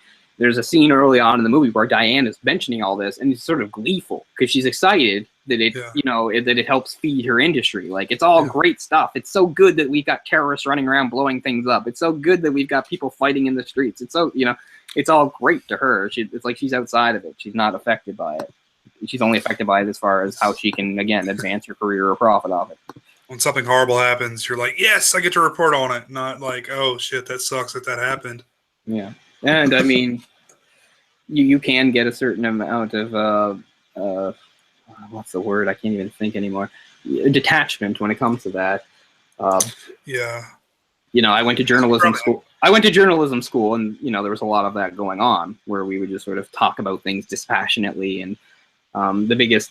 one of the bigger cliches in journalism that you'll always hear, and it's true though. It doesn't matter what country or what time, and that line, if it bleeds, it leads, and that's true.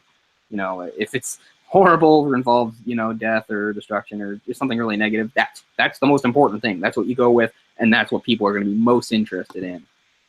And it's sort of true. So sometimes a lot of people will sometimes lament. It's like, oh, on the news they don't report anything good anymore. And like, that's true, but you're also part of the audience that seems to suggest we're not interested in that.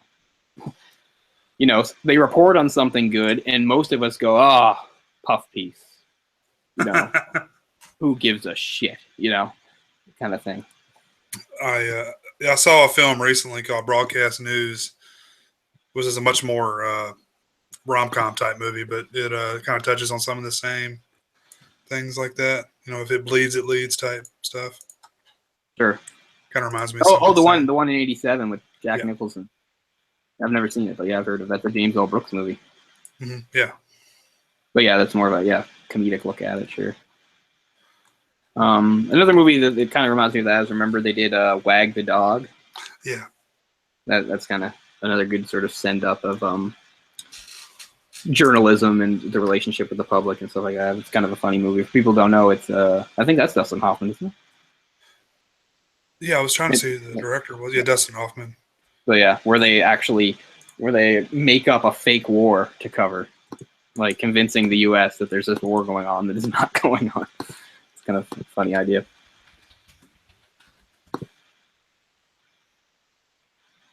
But I've always found stuff like this really interesting as somebody who sort of, not sort of. I mean, I have worked in the industry, not television, but I was a newspaper journalist, a print journalist, and I've always found stuff like that, like that interesting. And Network is really the earliest one I can think of.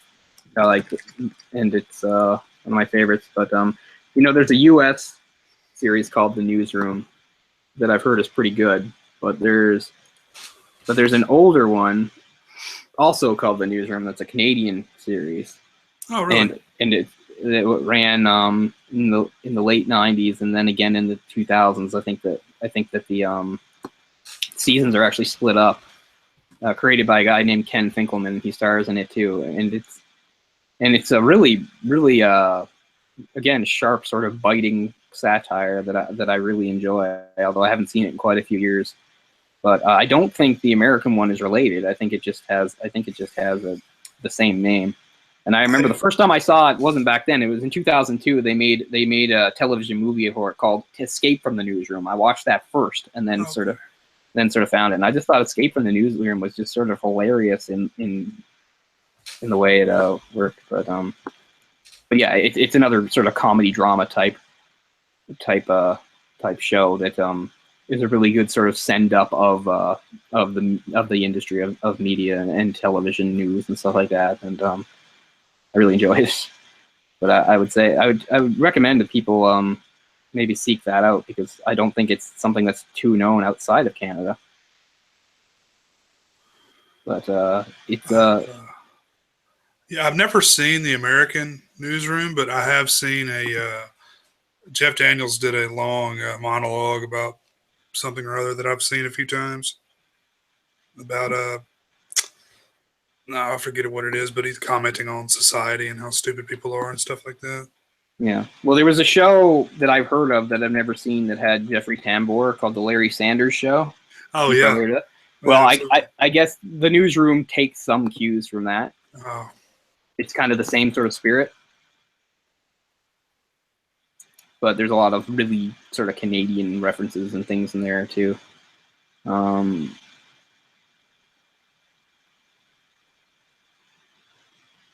mind. I was reading something else. I was reading something about the other series, but it's not related. But it is funny that I guess when they made the American newsroom, it made some people look this up, even though it's not related at all. Seems like it's a common name for a show. But yeah, I mean, yeah, exactly. It's supposed to just be kind of generic. Yeah.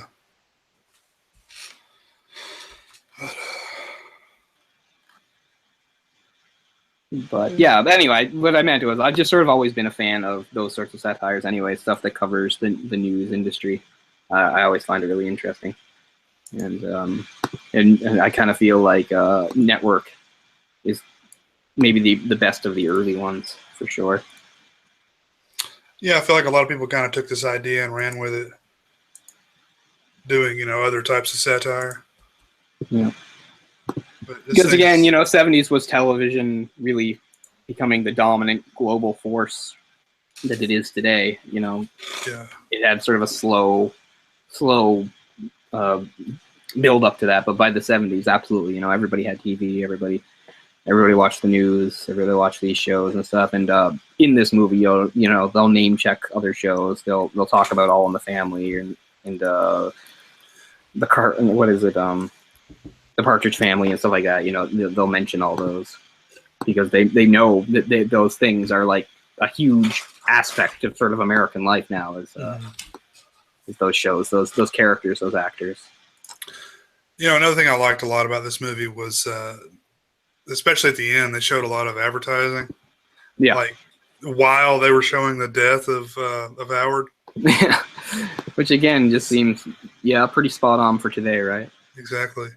But it was like, real advertisements that were probably on TV at that time. Mm-hmm. Like was it the Chex or Life cereal, something like that? Yes. Mikey likes it.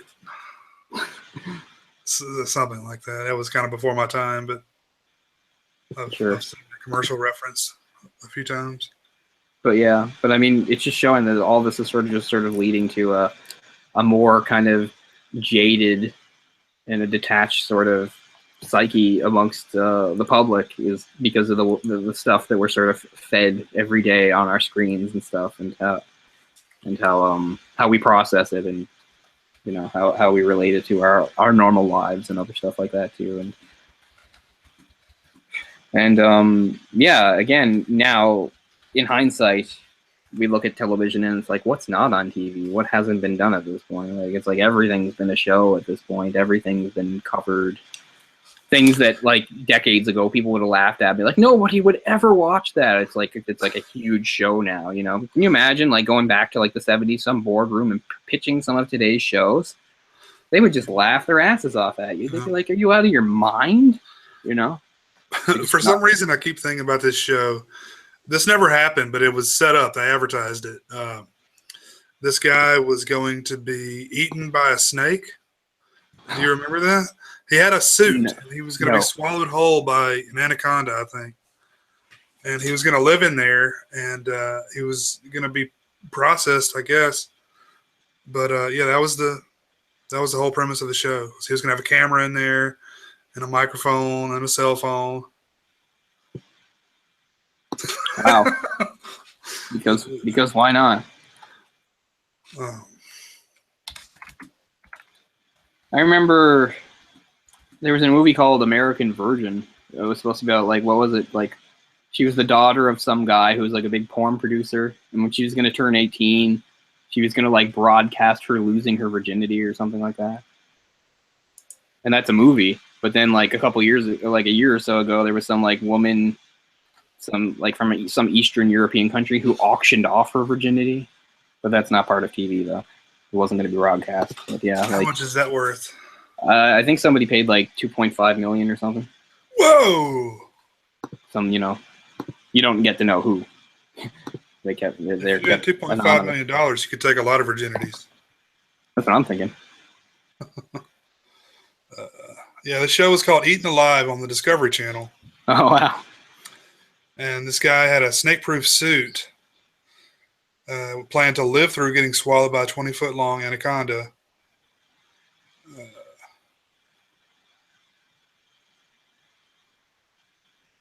The snake was afraid, tried to escape. He decided to provoke the animal instead. Only then the snake did attack, biting and squeezing the armored intruder.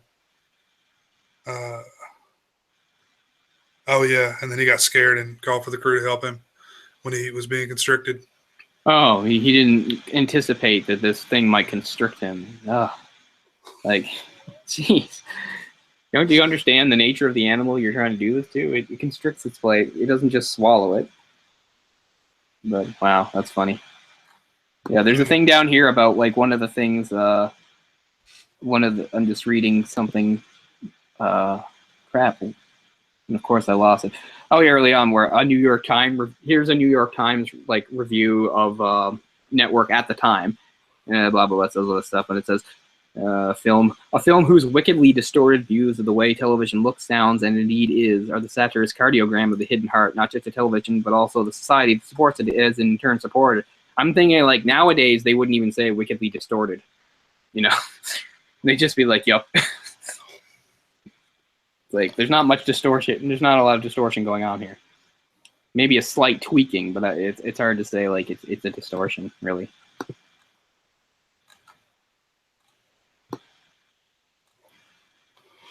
Yeah, the footage of him quitting is on YouTube. I'm going to watch that here when we get off.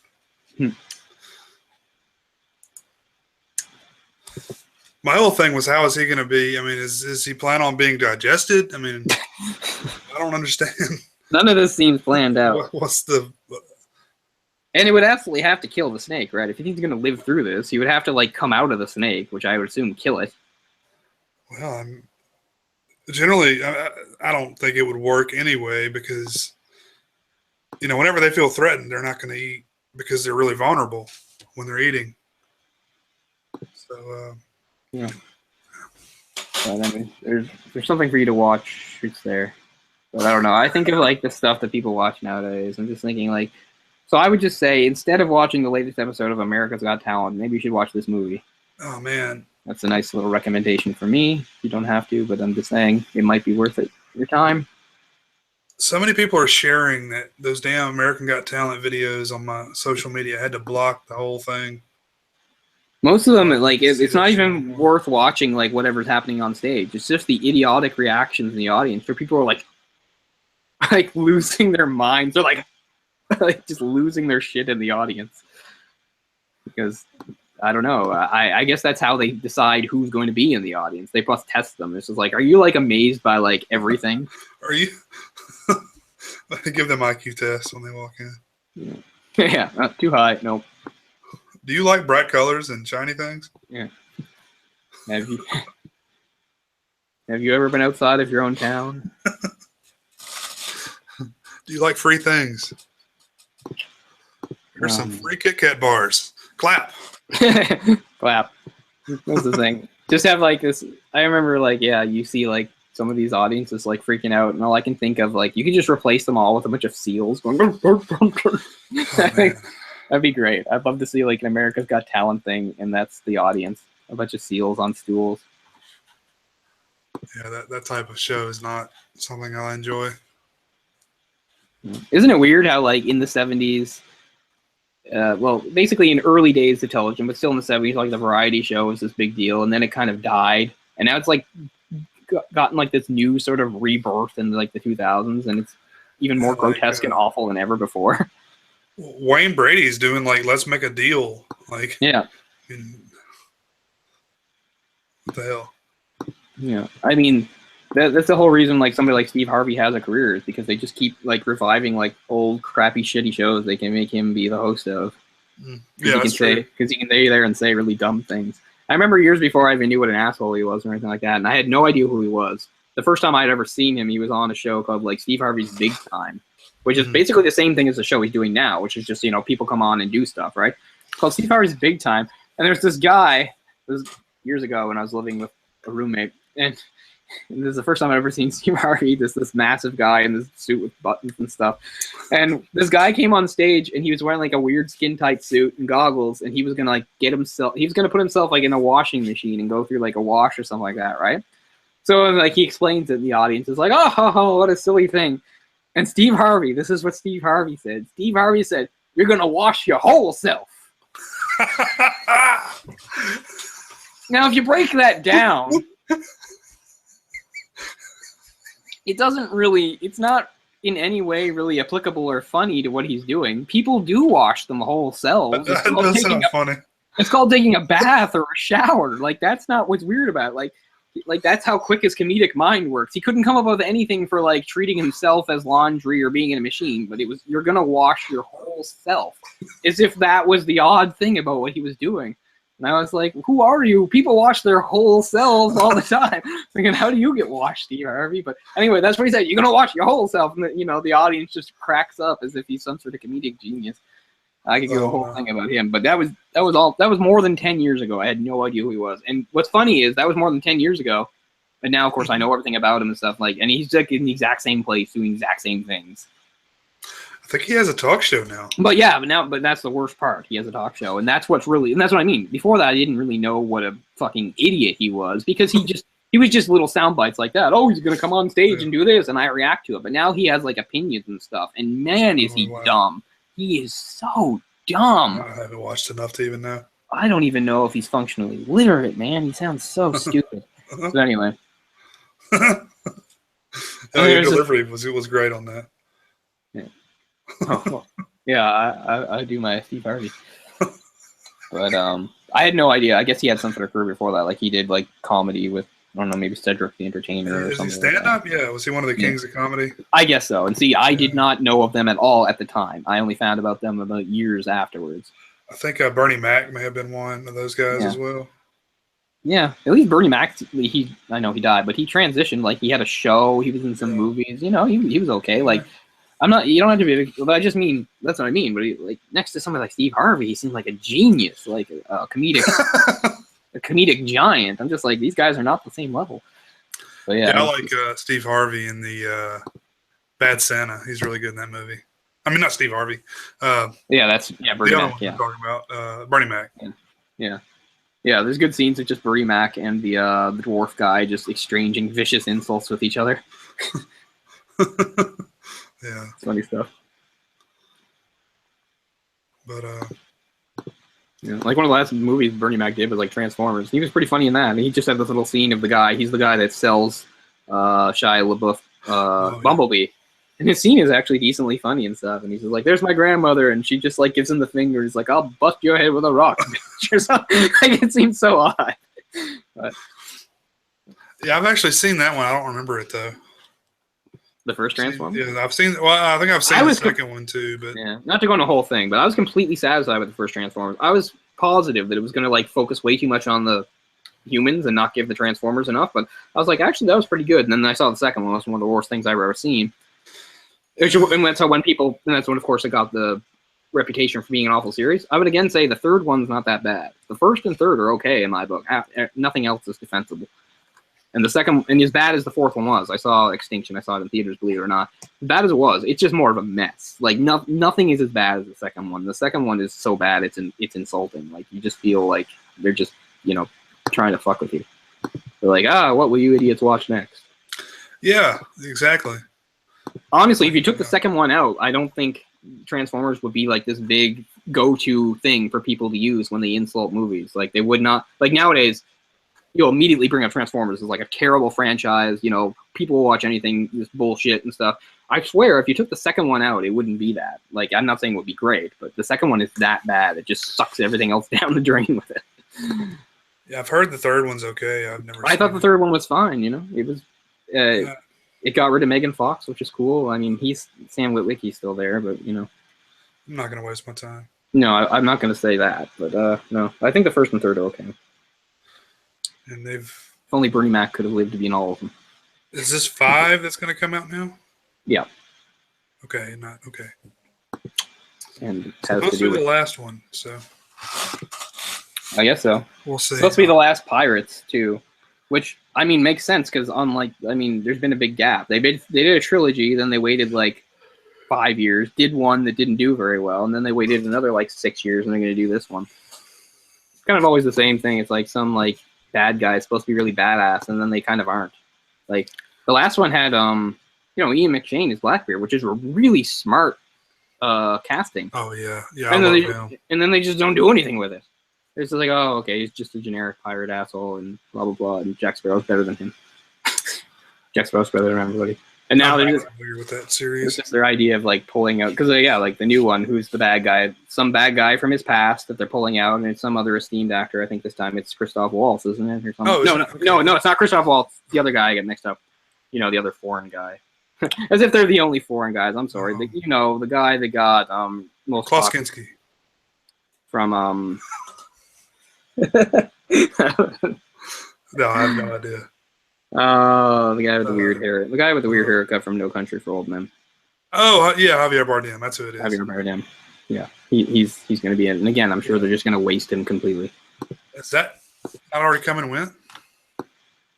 I think it's out right now. I don't know if it went. Okay. I think you can go see it right now. So is it doing well? It must be. Curious. I mean, I'd be surprised if it wasn't. It's amongst the most popular and successful franchises of all time. Yeah, I don't think it's a lot wide right now. Yeah, I mean, it's lost some momentum, but they're still amongst the most profitable movies ever made. Which is fine. I genuinely liked the first two. You can, judge when they're going to put one out by how shitty Johnny Depp's career is at the time. Yeah, exactly. It's just like he's going to need some more money for his divorce. Or how many times he gets divorced in between. Mm-hmm. That's basically it, going back to probably the movie that's out right now that I'm most confused about is The Mummy. I have no idea what it's supposed to be like, or if it's any possible way could it be good. How did that get greenlit? What's happening, man? It's But I saw Guardians of the Galaxy 2. I didn't think it was as good as the first one. That's what I've heard. It's not bad. And it's gotten me wanting to explore some more of the Marvel cosmic stuff, because that's sort of my blind spot in the comics. I'm a big Marvel guy, I know all this stuff, but I was never cosmic. I wasn't reading Silver Surfer or Guardians of the Galaxy or Nova, stuff like that. I wasn't reading those. But oh, really? Part of me kind of wants to at least collect some of the older stuff. I mean, obviously, what they're doing with where this is all headed is an Infinity Gauntlet. So, it'd be kind of neat to read up on some of that. Yeah, I was always more of a Marvel guy myself. Oh, yeah, I'm definitely more Marvel than DC. But I'm just saying, within Marvel, the cosmic stuff was the stuff I knew the least, the space stuff. By the way, I picked up Saga. It's interesting. First issue. I haven't read it yet, but okay, I did pick it up. I'm looking forward to it. Yeah, like I said, I don't love it, but it does have something. It's definitely it's something different, and I don't know. It's interesting. I think it's only, like I said, it's only a matter of time before it becomes some sort of miniseries or movie or something. That's why I need to catch up on it, so I'll know what to expect in the movie. So thinking, I guess, honestly, the next movie that's coming out that I care about, I guess, is Spider-Man. Which is weird because Spider-Man got to a point that I didn't even bother to see Amazing Spider-Man 2 in theaters, because I was just like, no. But I have hope for anything that's within the Marvel Studios spectrum, and this is. And we've already seen him. He was introduced in Captain America: Civil War. Right. It's kind of weird. I just rewatched that movie and I really like it, but it's kind of weird. You're thinking, I'm watching a Captain America movie, and here's this 10-minute scene with Tony Stark talking to Peter Parker about how he knows he's Spider-Man. What does that mean? Does that have to do with Captain America? But they fit stuff in where they fit it. But yeah, so what happened was, after watching Guardians 2, it made me want to sort of retrace, and I've lost track of in the comics they're Infinity Gems. For whatever reason, they're calling them Infinity Stones in this. I lost track of where the Infinity Stones are, so I've just been watching that. So the first Marvel Studios movie I didn't see in theater was Doctor Strange. I watched it on Netflix. I should have seen it in theaters because it's actually quite good. So that's the green. Yeah, I think they mix up the colors too. But in this, the green one is the Time Stone. So he has the Time Stone. The Tesseract that they talked about in Captain America is the blue one, which is the space one. The yellow one is the one introduced in Avengers. Thanos gives it to Loki, and that's what Loki puts in his staff when he's like, brainwashing people and stuff. That's the yellow one, and it's the one that winds up in the Vision. That's the one that's in the Vision's head. So that's 3. In the first Guardians, I think it's either a red or orange one that they're trying to get to keep Ronan the Accuser from getting. So that's 4. But then there's like 2 more, and I have no idea where they are. And that's what's interesting too. Is like I never cared too much about the Thor movies. I watched them to watch them. The second one's kind of useless. At least the first one serves a purpose. The second one's kind of useless. But the third one, Ragnarok, actually looks like it could be really good. I'm really interested in it. Yeah, it all takes place in Ragnarok, right? Yeah, it's all going to be in Asgard and on different planets. It's gonna feed into the cosmic stuff, because that's actually what I found out. Even though we've had all this Earthbound stuff, what we're moving towards with Infinity War and beyond is sort of a cosmic landscape. And that's kind of what annoys me about Guardians 2, because Guardians 2 doesn't really do anything to further that. It's more like a side story. Because at least Guardians 1 has like Thanos, it has the Kree. This doesn't. Although I won't do a spoiler, but there's the little end scene mentions like a character who's a really important cosmic character coming forward, who I guess will be in the next Guardians. So I'm like, oh, that's awesome. So that's kind of neat. And that's actually a character that was he was one of the first characters in the Marvel U to have one of the gems. But I don't know. I'd say Guardians 2 is worth seeing, but it's not as good as Guardians 1. But it's made me just want to I was just trying to remember where the stones were, so that when I go to see Avengers 3, although that's not for another year anyway, that I'm sure I'll watch them all again by then anyway. But yeah, so I actually have some idea of where the stones are at the time. And there's going to be finally going to be a Ms. Marvel or Captain Marvel movie the year after that, which is the only thing I think they dropped the ball on, was that they didn't do that sooner, because is laughably ahead of they are of DC and all this, and doing a much better job. DC got one thing in with Wonder Woman. They actually got a female superhero movie in. I guarantee you they said a female lead wouldn't play. I guarantee you they said that. For Marvel? Yeah. I'm sure they believe it now. I mean, that's why it hasn't happened until now. Because Black Widow was supposed to get her own movie, wasn't she? I guess she doesn't deserve a movie, and that's not me coming down on the actress. Although I don't like the actress in the role. The character herself is a good character, but she's more of a supporting character. She shouldn't have her own damn movie. Oh yeah, I agree. But plus, she's all over the place. She's in Avengers. She's in Iron Man 2. She's in Cap 2 and 3. She's all over the place. She gets plenty of screen time. Yeah, all of these movies are essentially Avengers movies. They've gotten the majority of the Avengers in there. Yeah, sure. The Spider-Man movie has Tony Stark and Thor in it, and Thor's going to be in there too. Okay, I think so. I saw it earlier. Oh, I didn't know that. Okay, I know. I saw Tony Stark though. Oh yeah, Tony Stark for sure. He's a big part of it, because he's kind of like his benefactor and stuff, which I'm okay with. And even though this is the third time they're starting Spider-Man over and he's a kid, I can live with it because well, let's face it now, they've been around since Iron Man in 2008. So that's good. That means this kid can finally just age into the role. So please let that happen, you idiots. Let's have some Spider-Man movies. Same actor. Keep the same goddamn actor. I'll never understand their obsession with Spider-Man when he was in high school. Why does it have to be a boy? In the comics, he was in high school for like 7 issues, and then they moved on. Yeah. He was always older when I was reading the current issues. Exactly. The only people that really grew up with like Spider-Man being younger are the people that read Ultimate Spider-Man. Because yes, they kept him young for a long time. That was the focus. But that was a different Spider-Man. Right. And then they killed him. They killed him. Peter Parker from the Ultimate Universe is dead. Which doesn't sound as bad, because it's like, the whole Ultimate Universe is gone now. Yeah, well, his replacement isn't. His replacement is in the name Marvel, but now I'm going all over the place. But Miles Morales did survive. He is in the normal Marvel U now. So yes, there are two Spider-Mans running around, which is fine, I guess. I'm not thrilled about it, but whatever. But anyway, I guess we should wrap up, since we've once again gone way off and gone into other things. You always expect us to do it a little bit. Well, it wouldn't be a proper show without some comic book talk at the end. Yeah, I gotta do some comic book talk and stuff. But Yeah, I think this is one of the best films of like the new Hollywood in the mid 70s for sure. Especially considering it doesn't necessarily. I mean, it has lots of strong performances, but it's not the same thing as some of the other movies of the decade, where it really relies on like one or two big names to like carry it through or anything like that. Plus, it's kind of a different sort of movie because it's a satire. It's it's not like a crime drama movie or an adventure movie or anything like that.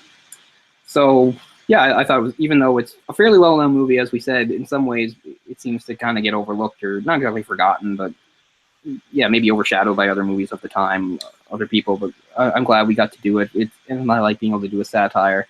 Mm-hmm. And we discussed going forward. We think we're pretty sure the next movie we're going to do. We have about 3 of these left, I think, within New Hollywood before we finish it off. And I think what we're going to do with the next one is we haven't narrowed down which movie exactly, but we're going to do a comedy. I think we're going to do one of the comedies that probably was during the 70s, part of it. Because as we wanted to stress was that, this movement covered all genres and every genre had its innovations in it. And it's definitely true to say, like, the comedies during this era, a lot of them were markedly different from comedies that come before. I think of some of the classic comedies of earlier times, like It's a Mad, Mad, Mad, Mad World, or stuff or something like that, and it's great. I think it still holds up today. But then the '70s was sort of a new sort of comedy too that I think we'll discuss. We haven't narrowed down exactly which one, but we'll let you know. But at least we can let you know. Yeah, we're definitely probably going to do we're definitely going to do a comedy for next week. So yeah, let us know of any comedies from that era that you guys like too. Sure. And it might be the one we pick. We've talked about a few, 3 or 4, and we'll whittle it down. Yeah, let us know what you'd like us to talk about. And yeah, real quick, I didn't come across this movie until I was going through the catalog of Sidney Lumet, and just came across it in passing, and it's just a really powerful movie. I think it may be my favorite movie of his. It's definitely not one you're going to want to rewatch that often because it is kind of a downer. You're right. Kind of in the same vein of the movie we saw last week, Panic in Needle Park. It's right. It's a really well made movie, but it's very bleak, mm-hmm. and very bleak ending as well. But I enjoyed it a lot. Yeah, as far as not to stretch this out too much, but as far as Sidney Lumet goes, like he does a lot of movies I like. He does a lot of movies I like, even though it's funny how like I came into seeing them like I'd seen some of them before without any regard to who the director was, but then and going back and trying to look for stuff specifically because it was him and stuff. I always thought The Verdict was really overrated. That's one that gets brought up a lot. 82. I don't think there's anything wrong with The Verdict. I think it's a satisfying movie, but a lot of people use it as sort of like the sort of courtroom movie, and I can think of lots that I like more. But anyway, besides that, what he did after this was the movie adaptation of Equus, which it's not like that's perfect. It's just that Equus is one of my favorite like plays. I just really like that play. I really would have liked years ago when Daniel Radcliffe, he was like 17 and he did like a stage he was in it. It would have been really cool to see, I think. But anyway, I saw a stage adaptation just done at my own college years ago that I thought was really good. Yeah, I just really like it. So as much as I like the 1977 version, it's not really because I think Sidney Lumet or anybody did that great. It's just because it's an adaptation I like to see. Speaking of another adaptation I like to see is he did Murder on the Orient Express, the 1974 movie. And now what's funny is, I don't know if you've seen the trailer, but there's going to be a new one coming out in November starring Kenneth Branagh, or however you say it, starred and directed, where he's going to be Hercule Poirot. And I saw the preview, and it's just a teaser. It doesn't let you know. And it's got a voiceover with him talking. He nails the voice. Then you see him, and you just want to cry. Because he's got like this big like white mustache. Anyway, he doesn't look anything like Poirot. It makes me mad. But I will probably still go see it anyway. But the 74 version isn't perfect, but there's a lot of stuff that makes it memorable. It's not like Albert Finney. I think it's Albert Finney. Yes, it was Albert Finney who played Poirot, and I had a lot of problems with that. I was like, this guy's fat. The problem was, not to go into thing, but yeah, I was spoiled. I was one of those people that grew up watching, David Suchet doing it. And I just think David Suchet was perfect. Like, it breaks my heart that Agatha Christie died before he ever did it, because I always thought he is the role. Like, he's so perfect. Everything about it, perfect. He's one, like, whenever I bring up best casting, like, he's right at the top of the list as best casting. But anyway, what else did Sidney Lumet do? Just really quickly. Oh yeah, and he did a movie I absolutely despise. He did The Wiz, which seems He did really The Wiz? odd. Oh wow! Doesn't it seem odd that he is the director that did The Wiz? Like, does that seem right in any way?